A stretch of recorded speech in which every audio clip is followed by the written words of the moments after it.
بسم اللہ الرحمن الرحیم۔ السلام علیکم۔ آج انشاءاللہ ہم اذان کی فضیلت پر کچھ گفتگو کرنے کی سعادت حاصل کریں گے۔ ہر دور میں ہر ملت کا کوئی ایسا طور طریقہ شعار ضرور ہوتا ہے جو وہ اپنے لوگوں کے احساسات و جذبات کو ابھار کر انہیں ذمہ داریوں کی طرف دعوت دینے کے لیے استعمال کرتی ہے۔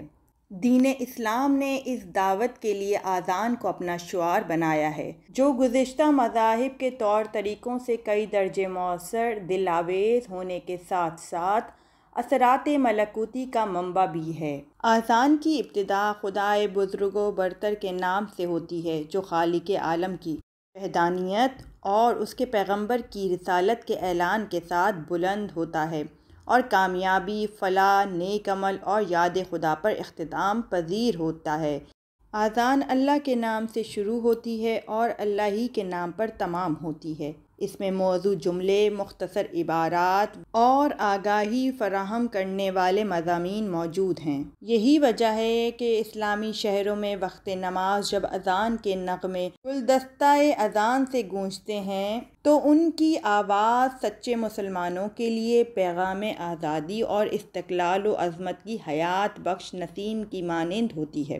اذان کی آواز سے بدخواہوں کے تن بدن میں ریشہ اور اضطراب پیدا ہو جاتا ہے اور زمین کے شمال، جنوب، مشرق، مغرب میں صدائے اذان کا بلند ہونا اسلام کی ایک رمز ہے۔ بدقسمتی سے آج ہمیں اذان کی عظمت اور فضیلت کا ادراک ہی نہیں ہے کہ یہ کتنی عظیم نعمت ہے جو رب دو جہاں نے ہم مسلمانوں کو اپنے محبوب نبی حضرت محمد مصطفیٰ صلی اللہ علیہ وآلہ وسلم کے صدقے میں عطا فرمائی ہے۔ اگر ادراک ہو جائے تو ہم بے ساختہ سورہ رحمان کی اس آیت کی تلاوت کریں جس میں پروردگار عالم ارشاد فرما رہا ہے کہ اے جن و انس، تم اپنے پروردگار کی کس کس نعمت کو جھٹلاؤ گے۔ بے شک اذان خدائے رحمان کی عظیم نعمتوں میں سے ایک عظیم نعمت ہے۔ اذان کی آواز ہمارے جسم، ہماری روح، ہمارے قلب اور ارد گرد کے ماحول پر حیرت انگیز اثرات مرتب کرتی ہے جس سے ہم اپنی کم علمی اور غفلت کی وجہ سے واقف ہی نہیں ہیں۔ اذان مخلوق کو خالق کے دربار میں حاضری کی دعوت دیتی ہے۔ اگر کوئی مسلمان حقیقی طور پر اذان کی فضیلت، اہمیت سے واقف ہو جائے تو اس بابرکت کلام کے ذریعے سے وہ اپنی تمام دینی و دنیاوی مسائل کو حل کر سکتا ہے، ایک باوقار زندگی اور محشر میں عزت و احترام کو حاصل کر سکتا ہے۔ اذان کے ذریعے سے تمام مشکلات کا خاتمہ کیا جا سکتا ہے، خواہ وہ روزی رزق کی تنگی ہو یا پھر صحت کے مسائل، گھروں کے لڑائی جھگڑے ہوں یا پھر اولاد کی نافرمانی کا مسئلہ ہو، بیٹیوں کے رشتے کا مسئلہ ہو یا پھر اولاد نرینہ کی طلب ہو، بیماریاں خواہ ذہنی ہوں، جسمانی ہو، روحانی ہو، نفسیاتی ہو، ڈپریشن کا مسئلہ ہو، انسان چاہے تو اذان کی برکت کے ذریعے سے ان تمام مسائل سے اپنی جان چھڑا سکتا ہے۔ دین اسلام نے سب روحانی اور جسمانی بیماریوں کا علاج ہمیں پہلے ہی دے دیا تھا، مگر افسوس آج ماڈرن دور میں ہم نے وہ طریقے چھوڑ دیے ہیں اور نتائج خوفناک، ہولناک ہمارے سامنے ہیں۔ روایات اہل بیت سے معلوم ہوتا ہے کہ اذان کے کلمات پیغمبر اسلام کو وحی کے ذریعے تعلیم کیے گئے تھے،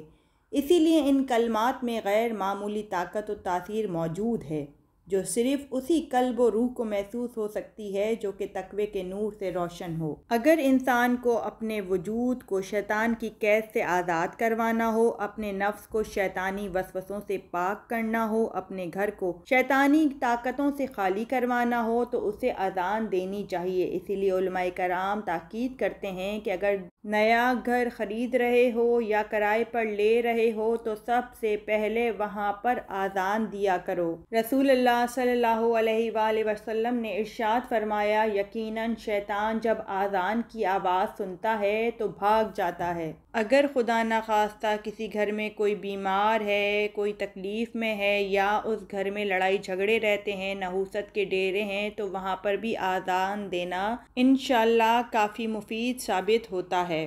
بطور مسلمان کبھی ہم نے خود سے یہ سوال کیا ہے کہ دن میں 5 بار اذان کی آواز سننے کے باوجود بھی ہمیں اپنے اندر کے شیطان سے کبھی رہائی نہیں ملتی؟ ہمارے گھروں میں لڑائی جھگڑے کی نحوست کیوں رہتی ہے؟ اس کا سادہ سا آسان سا جواب اپنے الفاظ میں دوں تو یہ کہہ سکتی ہوں کہ ہم اذان تو سنتے ہیں مگر روح اذان کو فراموش کر بیٹھے ہیں، غور نہیں کرتے کہ مؤذن کن کلمات کو ادا کر رہا ہے، ان کے معنوں پر غور و فکر نہیں کرتے ہیں۔ آج کے مصروف دور میں ہم اذان کے تقدس کو بھی فراموش کر بیٹھے ہیں۔ اذان ہو رہی ہوتی ہے اور ہم دنیا کے کاموں میں اتنے مصروف ہوتے ہیں کہ نہ کام رکتے ہیں، نہ کلام رکتے ہیں، نہ ٹی وی کے پروگرام رکتے ہیں، ہر چیز چل رہی ہوتی ہے۔ پھر کیسے ہم ان عظیم کلمات کے ثمرات کو حاصل کر سکتے ہیں؟ اس کے برعکس اگر ہم سیرت حضرت محمد مصطفیٰ صلی اللہ علیہ وآلہ وسلم کا مطالعہ کریں تو معلوم ہوتا ہے کہ اذان کی آواز کو سن کر رسول اللہ صلی اللہ علیہ وآلہ وسلم دنیا کی تمام مصروفیات کو ترک کر کے کھڑے ہو جاتے تھے۔ رسول اللہ صلی اللہ علیہ وآلہ وسلم نے اپنی امت کو وصیت فرمائی تھی کہ اذان اور اقامت کے درمیان بات چیت نہ کی جائے بلکہ دعا طلب کی جائے، کیونکہ وہ دعاؤں کے مستجاب ہونے کا وقت ہوتا ہے۔ بطور امتی کیا ہم اپنے نبی کی اس وصیت کا پاس رکھتے ہیں اور اس وقت دعاؤں میں، فریاد میں، مناجات میں مصروف ہوتے ہیں؟ اذان کی ایک عظیم فضیلت یہ بھی ہے کہ آسمان والے اہل زمین سے سوائے اذان کے کچھ نہیں سنتے۔ اذان کے ذریعے سے انسان کو یہ معراج حاصل ہوتی ہے کہ اس کی آواز عرش الہی کے فرشتے سنتے ہیں۔ انسان اذان زمین پر دیتا ہے اور اس کی صدا عرش پر گونج رہی ہوتی ہے۔ سبحان اللہ، اس عظمت کو محسوس تو کریں اور پھر فیصلہ کریں کہ ہم سب کو بلند مقام حاصل کرنے کا بہت شوق ہے مگر ہم چاہتے یہ ہیں کہ بلند مقام پر ہم بغیر عمل کے ہی فائز ہو جائیں، جبکہ بغیر عمل کے انسان کسی مقام پر نہ دنیا میں فائز ہو سکتا ہے نہ آخرت میں۔ متعدد روایات سے ثابت ہوتا ہے کہ اگر انسان اذان کی تفسیر ہی کو سمجھ جاتا تو دوران اذان اس کی حالت متغیر ہو جاتی۔ فرزند رسول جگر گوشہ بطول امام حسین علیہ السلام ارشاد فرماتے ہیں، ہم مسجد میں بیٹھے ہوئے تھے کہ مؤذن نے منارہ مسجد پر چڑھ کر اذان دینا شروع کر دی اور کہا، اللہ اکبر، اللہ اکبر۔ یہ سن کر وصی رسول امام المتقین علی ابن ابی طالب علیہ السلام رو دیے اور ان کے رونے پر ہم بھی رو دیے۔ جب مؤذن اذان سے فارغ ہوا تو حضرت علی علیہ السلام نے فرمایا، جانتے ہو کہ مؤذن کیا کہتا ہے؟ ہم نے کہا، خدا، رسول اور ان کے وصی بہتر جانتے ہیں۔ امام علی نے ارشاد فرمایا، اگر تمہیں اس بات کا علم ہو جاتا تو تم ہنستے کم اور روتے زیادہ۔ اس کے بعد امام علی علیہ السلام نے اللہ اکبر کی مختصر سی تفسیر وہاں بیٹھے ہوئے لوگوں کے لیے ارشاد فرمائی۔ مولا فرماتے ہیں، جب مؤذن نے اللہ اکبر کہا تو اس کے بہت سے معنی ہیں، کیونکہ مؤذن کا اللہ اکبر کہنا اللہ تعالیٰ کے قدیم، ازلی، ابدی، عالم، قادر، قوی، حلیم، کریم، جواد ہونے اور اس کے جود و عطا اور کبریائی کی نشاندہی کرتا ہے۔ یہ واقعہ میں نے یہاں پر اس لیے بیان کیا کہ ہم اپنی ذات پر غور و فکر کریں اور سوچیں کہ کیا ہم اسی انداز میں اذان کے ایک ایک لفظ کی تفسیر کو سمجھ کر سنتے ہیں یا نہیں۔ ہم نے اپنے ابتدا میں ہی بیان کیا تھا کہ اذان کے ذریعے سے بے شمار جسمانی، روحانی، اندرونی، بیرونی، روحی، قلبی تکلیفوں اور پریشانیوں کا علاج کیا جا سکتا ہے۔ آئیں کچھ احادیث یا واقعات آپ کی خدمت میں نظر کرتے ہیں، ہدیہ کرتے ہیں، تاکہ بات کی اہمیت آپ کے سامنے اجاگر کی جا سکے۔ امام جعفر صادق علیہ السلام ارشاد فرماتے ہیں، جو شخص 40 دن تک گوشت نہ کھائے اس کے اخلاق برے ہونے لگتے ہیں، اور جس کے اخلاق برے ہونے لگیں اس کے دائیں کان میں اذان کہہ دیا کرو۔ کس قدر آسان اور سادہ سا نسخہ امام جعفر صادق نے ہمیں عنایت فرمایا کہ اگر کوئی شخص گھر میں بد اخلاقی کے مرض میں مبتلا ہے یا اولاد بد اخلاق ہو رہی ہے تو اس کے کان میں اذان دینے سے اس کے اخلاق بہتر ہونا شروع ہو جائیں گے۔ اذان کے الفاظ اس کے وجود کی گندگی کو دور کر دیں گے۔ معاشرے پر نظر ڈالیں تو محسوس ہوگا کہ ہم آج کتنا اس بات پر، امام کے اس قول پر عمل کر رہے ہیں۔ نہ آج کی ماؤں کے پاس ٹائم ٹائم ہے، سوشل ایکٹیویٹیز ہی اتنی بڑھا لی گئی ہیں اور نہ ہی باپ کے پاس اتنا وقت ہے کہ وہ اپنے بچوں کی تربیت اس انداز سے بھی کریں۔ ہم میں سے شادر و نادر ہی کوئی ماں باپ ایسے ہوں گے جو اپنے بچوں کی تربیت اس انداز میں کر رہے ہوں گے۔ اپنے گھر کی خیر و برکت کے لیے، گھر کے سکون کے لیے، روزی رزق کی برکت کے لیے 5 منٹ لگتے ہیں صرف اذان دینے کے لیے۔ کیا ہم اپنے گھروں میں وہ 5 منٹ نکال کر اذان دیتے ہیں؟ آیا اس طریقے کو، اس تربیت کو ہم نے اپنی بچوں میں منتقل کیا ہے؟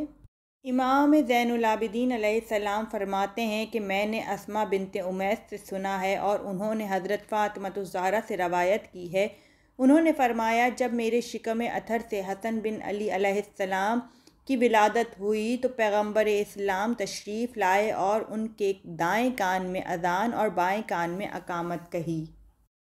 اور پھر جب اگلے سال امام حسین علیہ السلام کی ولادت ہوئی تو پیغمبر اسلام تشریف لے آئے اور فرمایا اسماء میرے بیٹے کو میرے پاس لے آؤ، چنانچہ میں انہیں سفید کپڑے میں لپیٹ کر رسول اللہ کی خدمت میں لے آئی۔ آن حضرت نے ان کے دائیں کان میں اذان اور بائیں کان میں اقامت کہی۔ اسی سنت نبوی پر عمل کرتے ہوئے جب ہمارے ہاں بچوں کی ولادت ہوتی ہے تو ہم ان کے دائیں کان میں اذان اور بائیں کان میں اقامت کہتے ہیں۔ وہ تو اولاد رسول ہیں جو ہر طرح کی نجاست سے پاک ہیں، نہ ظاہری نجاست اور نہ ہی باطنی نجاست ان تک پہنچ سکتی ہے، مگر رسول اللہ کا یہ عمل آنے والے مسلمانوں کے لیے سنت نبوی کی حیثیت رکھتا ہے۔ جسمانی غسل کے ذریعے سے ہمارے بچوں کو ظاہری پاکیزگی حاصل ہوتی ہے اور اذان و اقامت کے ذریعے سے روحانی پاکیزگی۔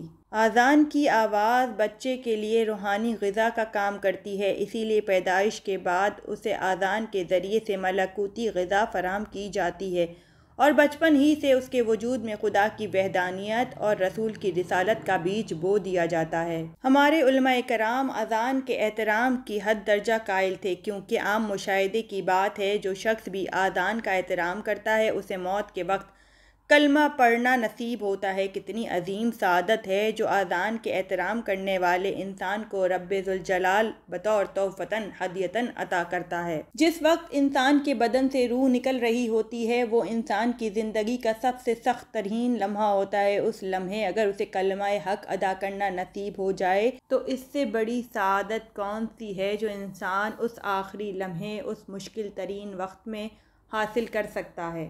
یہاں میرا دل چاہتا ہے کہ ایک مثال آپ کے سامنے پیش کروں کہ جو انسان اذان کا احترام کرتا ہے تو بارگاہ الہی سے اسے کیسے کیسے تحفے تحائف ہیں جو عطا کیے جاتے ہیں۔ اگر یہاں ائمہ طاہرین کی سیرت سے کوئی واقعہ نکال کر پیش کروں تو ظاہر ہے کہ انسان کے ذہن میں یہ سوال آئے گا کہ ہم خاکی انسان کیسے پروردگار عالم کی وہ معرفت حاصل کر سکتے ہیں جو ائمہ طاہرین کو حاصل تھیں۔ اسی لیے ایک ایسی خاتون کا تذکرہ کرتے ہیں کہ جو ائمہ طاہرین میں تو شمار نہیں ہے، مگر اذان کے احترام کی وجہ سے پروردگار عالم نے انہیں وہ فضیلت عطا کی ہے جس فضیلت کی میں اور آپ دن رات دعائیں کرتے ہیں۔ اور وہ کون سی فضیلت ہے؟ وہ یہ فضیلت ہے، میں اور آپ یہ ہر وقت دعا کرتے ہیں کہ پروردگار جلد از جلد ظہور امام زمانہ فرما دے اور ہم سب کو ان کے اصحاب و انصار میں شامل فرما دے۔ مومنات کرام، یہ دعا کرنا اور بات ہے، مگر اس دعا کے بعد امام زمانہ کے اصحاب و انصار میں شامل ہونے کے لیے محنت جدوجہد کرنا اور بات ہے۔ جناب زبیدہ خاتون کو پروردگار عالم نے یہ اعزاز، یہ رتبہ، یہ مرتبہ عطا کیا ہے کہ جس وقت امام زمانہ تشریف لائیں گے تو وہ ان کے ساتھ ہوں گی۔ تاریخ میں جناب زبیدہ خاتون کی 3 مخصوص خصوصیات ہیں جن کو بیان کیا جاتا ہے اور یہی کہا جاتا ہے کہ یہی وہ خصوصیات ہیں جن کی وجہ سے پروردگار عالم کی بارگاہ میں انہوں نے یہ مقام اور رتبہ حاصل کیا۔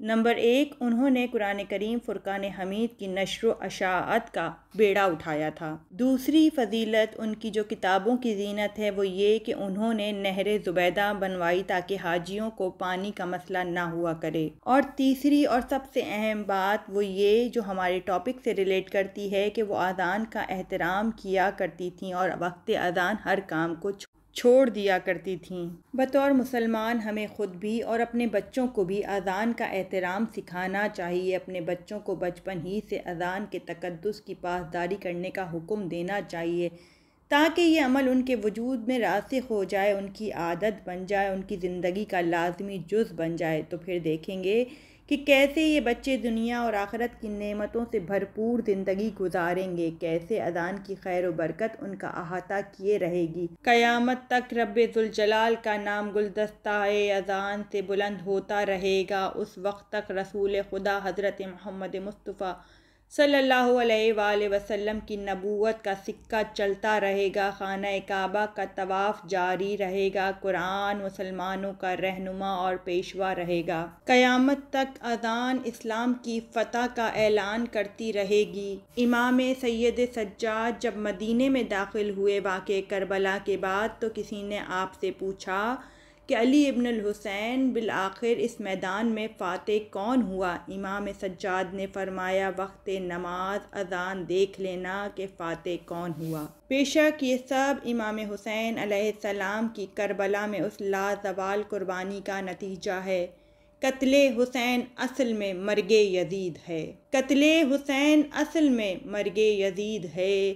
اسلام زندہ ہوتا ہے ہر کربلا کے بعد۔